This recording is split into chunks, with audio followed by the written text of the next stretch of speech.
Kamusta mga tol? Sino ba talaga tong bagong sentro ng Lakers na si Mark Williams na pinalit kay Davis Salon eh? Magaling ba talaga yan? Kilala mo ba talaga yan o hindi mo pa yan napanood kahit kailan? Abay tirahin na natin yan, pero bago yan, hatsyara muna tayo, focus lang sa goal. Okay game, si Mark the Spark Williams mga tol ha, siya yung bagong sentro ng Lakers na nakakuha nila sa trade kapalit ni Dalton Neknek-Mo, ni Regla, tsaka mga draft picks. 7-footer, 240 pounds, 23 years old, at siya yung 15 pick noong nakaraan 2022 NBA draft. Ang takad mga tol eh, no? 7-footer pa na to, mahaba rin yung reach yan ha. 7 feet, 6.5 inches yung wingspan niya, pinakamahaba yan noong 2022 NBA draft. For comparison lang mga tol ha, si Shaq Eddie Wow, 7'10 and a half ang wingspan. Si Wembanyama naman, 8 foot wingspan. Yung average ni Mark the Spark Williams sa Hornets bago siya na-trade, 15.6 points, 9.6 rebounds, 2.5 assists, 0.7 steals, 1.2 blocks, 58.6% sa field goals, medyo mataas no? 0% sa 3 points, 78% sa free throws sa 25 minutes kada laro. At consistent mga tol ha, yung average ito kada taon tumataas talaga eh. Now, yung unang-una ko napansin dito kay Mark the Spark Williams mga tol ha, yung offensive rebounding niya, ganyan, tingnan mo, tira mo tol, tira, yan! At yung tingin ko talaga dito mga tol, legit na offensive rebounder tong si Mark the Spark Williams ha. Well, nakapasok pa nga sa loob eh, oh, tak! Kung stats lang ang pag-uusapan natin, 3.3 offensive rebounds per game siya, medyo mataas siya na. Pang number 9 niya sa buong NBA, yung katay niya, si Shaq Eddie, wow. So legit talaga mga tol, kung stats lang yung pag-uusapan eh, no? Pero kasi mga tol, eto ha, yung sipag yung kailangan yung mapasin dito sa offensive rebounds, kanyan eh, oh, tak! Kasi yung napansin ko mga tol, ito si Mark the Spark Williams ha, yung tipong binabaksot na siya pero makikita mo talaga lumalaban pa rin talaga sa offensive rebounds, ganyan no? Syempre gusto talaga ni Eshkel yung mga ganyan. Tsaka yung hilig niya mga tol, ganito, magtipi ng mga offensive rebounds, tingnan nyo, ganyan no? Nasa likod na siya, diba? Pero dahil 7-footer siya, mahaba pa yung reach niya, ganyan ang nangyayari. Angat talaga siya sa mga tipi, sa'yo no, tipi na nga. Natama naman yung ginagawa niya mga tol eh, no? O yan, kita nyo, ayan, iniipit na siya, binabaksot talaga siya eh, no? Pero yan, kita nyo, natamik pa rin niya, diba? Pangalawang talon, nang ibabaw pa rin siya, pero wala yan. Pero yan, isa pa, oh, tinipid na naman. Yan, nakita niyo ba yun, mga tol? Ay, pumasok na nga sa wakas. At yan, bagay sa Lakers yung ganyan, mga tol. Maraming baldog dyan eh. O yan pa isa, binaksot na naman siya. Nasa likod siya, no? Pero siya lang yung nakatalon. Tapos, natipid na naman nga. Nice one, tol. At saka parang athletic to mga tol ha. 7-footer na athletic, okay talaga yung ganyan. O yan, kita nyo nga, tinalunan lang yung jowa ng Taylor Swift sa likod eh. Oh, tak! So kung tools lang ang pag-uusapan mga tol, 7-footer na athletic na masipag rebound, makakaribo talaga yan kapag ganyan. Pa isa, oh, tak! Suki-suki yung jowa ng Taylor Swift eh. Tapos yung positioning sa offensive rebounds, okay rin. Kita nyo, ayan o, kinain niya talaga yung space, diba? Unti-unti niyang inusod yung bumabaksos sa kanya, inabot back pa nga niya. At yung sistema kasi ng Charlotte Hornets mga tol, palagi siya nasa pick and roll na ganito eh, oh. Kaya kapag na-roll siya, syempre nasa loob siya kapag ganun. Kaya may chance talaga makakakuha siya ng mga offensive rebounds sa ganyan. Ayan pa siya, naputok na naman niya eh, oh. O ayan, pick and roll na naman sila. Binuwayan na nila Melo Ball, paldog. Pero again, ayan yung reach niya, oh. Natapik na naman niya yung bola kahit nasa likod pa siya, eh. Oh, pumasok pa nga. Hoy, like mong hype ka, ano na? Ang hirap-hirap gumawa ng video. Ikaw isang pindot lang din paggawa. Pektusan kita dyan, eh. Mag-like ka na! Kaya yun mga tol, karamihan talaga ng puntos ito nanggagaling sa mga pick and roll. At dahil athletic siya, napapasahan siya ng mga ayalip na ganyan. Ayan no, nice naman. O yan pa isa, pick and roll na naman sila. Ayan, tingnan mo, walang sumalo sa roller, diba? Nalibre tuloy sa roll. Ayan, ayalip mo naman tol, nice! Ayan na naman, no? Pick and roll na naman, no? Dito talaga siya marami nang shoot sa mga pick and roll, eh. Pero marami namang sentro na ganyan sa mga pick and roll, diba? Ayan, no? Iali-up, tak!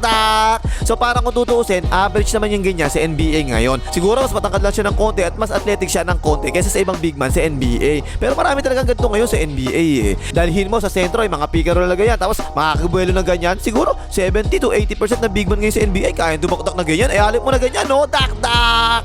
Pero yun mga tol ha, alley-oop threat talaga tong batang to. Kumbaga, pwede mo talaga siyang pasahan ng mga ganito eh. O makukuha pa rin niya kahit medyo mataas eh. Tak! Pero tanong ko sa inyo mga tol ha, yan ganyan ba? Hindi ba yan kaya ni Ajax Hayes? Parang kaya rin ni Ajax Hayes yan, diba? Kung mabibigyan siya ng mga ganyan, kaya niya rin ganyang alley-oop eh. Pero ito mga tol ha, ito ang meron si Mark the Spark Williams na wala si Ajax Hayes. Kita niyo yun no? Parang push-shot yung ginawa niya eh, no? Patay ka dyan. Kasi ilang beses ko nakita ang ginawa niya yung ganyan eh. Kapag napasahan siya sa pick and roll, ang gagawin niya, ganyan tira eh, yun naawa pa nga. So nasa skills talaga niya, yung ganyan tira ha. O yan pa, pick and roll na naman, napasahan na naman. O yan, kita niyo yun no? Para pa-floater yung ginawa niya eh, no? Patay ka dyan. Yan mga tol, no, yung ganyan tira. Bihira ako actually makita sa sentro sa NBA yung mga ganyan tira eh. Ang madalas gumagawa niya, nakikita natin si Joker, si Davey Salon, tsaka si Lesenggun ng Rockets, di ba? At yan mga tol, gusto ko talaga yan kasi nga kung ikaw 7-footer ka ha, tapos kapag napasahan ka sa pick and roll na ganyan, ang normal kasi mangyayari dyan, ipapasok sa loob ng sentro yan eh. Lalo lang, walang tira sa labas yung sentro, di ba? Pero yung ganyan kalapit, madali talaga master yung ganyang tira eh, no? Kung gugustuhin mo lang, lapit-lapit na yan eh. NBA player ka tapos ganyan kalapit, hindi mo ma-shoot, dapat wala ka sa NBA kapag ganon. Now the rest na nakita ko sa mga pick and rolls, puro gimmicks na lang, yung ganyan pasa, dadali talaga, regalo talaga eh, dak-dak. Kaya puro dak-dak din to mga tol, dunker talaga eh. It's good naman na athletic talaga siya, di ba, for a 7-footer. Pero again mga tol, halos average lang sa NBA ang ganyan ngayon, dak-dak. But the good thing is, wow, social English yun ha. Gusto talaga niyang idakdak, di ba? Kapag napasa siya, makikita mo talaga, ganyan eh, dak-dak. Ang dami talaga niyan mga tol ha. Basic na yan, ganyan eh. 7-footer ka, nakabuelo ka pa sa pick and roll. Tapos hindi mo na kailangan mag-dribble. Ano pang gagawin mo? Kundi dakdak na lang, di ba? Dakdak! Pero again mga tol, ang example ko na naman sa inyo dyan, si Jackson Hayes ng Lakers. Kaya din ba niyang gawin niya mga ganyan? Syempre naman, kaya niyang ganyan eh. Tingin ko talaga dito kay Mark Williams mga tol ha. Para si Javel Magui to sa mga pick and roll. Di ba may naalala nyo ba? Na-breakdown na natin dati si Javel Magui. Tingnan nyo na lang, halos pares na talaga eh. Oh, tak-tak! O yan pa isa, pick and roll na naman. Pinagtulungan na, sinusobol-bol ng depensa oh. Libre-libre tuloy siya eh. Oh, nice pass, tak-tak. At yung ibang shoot niya mga tol, galing naman sa mga drop-pass na ganyan. Kapag ganyan, matik na yan, tak-tak na yan oh, tak-tak.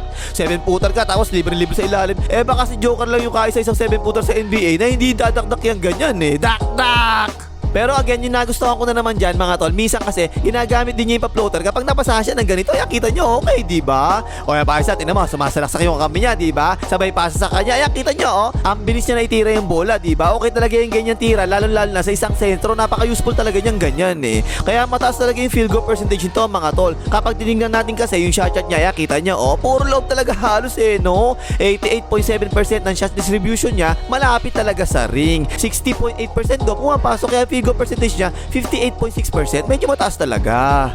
Now, meron din siyang tira sa poste mga tol ha, pero kadalasan ganito eh, oh, pa-hook shot na ganyan eh, oh nice. Pero hindi yan madalas mga tol kasi hindi naman talaga siya pinapaposte sa Hornets eh. Kapag napasa siya sa loob na ganito, tsaka na siya meron pagkakataon na gawin yung ganyan oh, iikot tapos pa-hook shot yung tira na ganyan, na okay lang naman kasi sa Lakers, hindi rin naman nagpaposte ng big man yung mga yun eh. Except lang Davey Salon, wala na nga si Davey Salon, di ba, nasa Mavericks na. O yan, pumihit at hook shot na naman oh, nice.